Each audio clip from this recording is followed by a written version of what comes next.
ભાભર નગરપાલિકા ઘોર બેદરકારીના કારણે રખડતા ઢોરનો દિન પ્રતિદિન ત્રાસ વધી ગયો છે. જેમાં આજે હાઈવે ઉપર બે આખલા યુદ્ધ થતાં લોકોના જીવ તાળવે ચોંટ્યા છે. બનાસકાંઠા જિલ્લામાં છેલ્લા કેટલાય સમયથી રખડતા ઢોરની ફરિયાદો ઉઠી છે, પરંતુ હજુ સુધી કોઈ પગલાં લેવામાં આવ્યા નથી. આજે ભાભર હાઈવે ઉપર બે આખલા યુદ્ધ થતાં વાહન ચાલકો, લારી ગલ્લાવાળા સહિત અવરજવર કરતા લોકોના જીવ પણ તાળવે ચોંટ્યા હતા. ભાભર નગરપાલિકાને રખડતા ઢોર બાબતે સ્થાનિકો દ્વારા વારંવાર રજૂઆતો કરવા છતાં કોઈ જ પગલાં લેવામાં આવ્યા નથી, જેના કારણે રખડતા ઢોરનો આતંક વધી રહ્યો છે. જેમાં આજે ભાભરમાં રખડતા પશુઓનો આતંક યથાવત રહ્યો હોય તેમ લાગી રહ્યું છે. આજે ભાભર હાઈવે ઉપર બે આખલાઓની જાહેર માર્ગ ઉપર યુદ્ધ થતાં લોકોમાં ભયનું વાતાવરણ ફેલાયું હતું.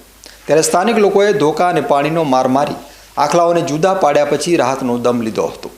ભાભર શહેરમાં રખડતા ઢોરનો દિન પ્રતિદિન ત્રાસના કારણે સ્થાનિક લોકોમાં તંત્ર સામે રોષ ભભૂકી ઉઠ્યો છે.